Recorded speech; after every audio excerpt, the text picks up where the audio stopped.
ప్రభుత్వం తరపున సహాయ సహకారాలు అందించి తన ఫర్దర్ స్టడీకి సహాయ సహకారాలు అందించాలని కోరుతున్నాను సార్.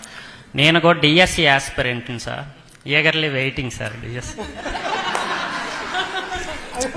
రాజకీయంగా నేను చేయాల్సినంత చేశాను.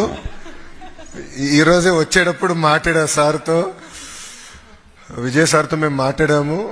డేట్స్ త్వరలో వస్తుంది, అంటే ఇంకొక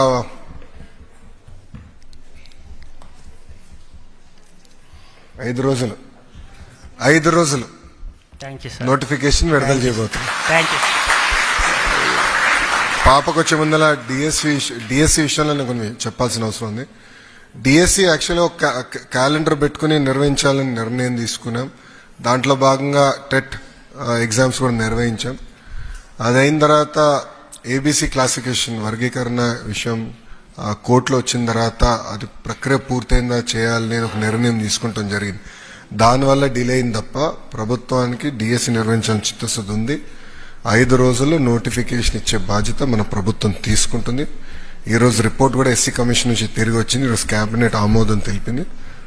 ఈ 2 రోజులు ఆర్డినెన్స్ ఇచ్చి మేము ముందలు తీసుకెళ్తాం.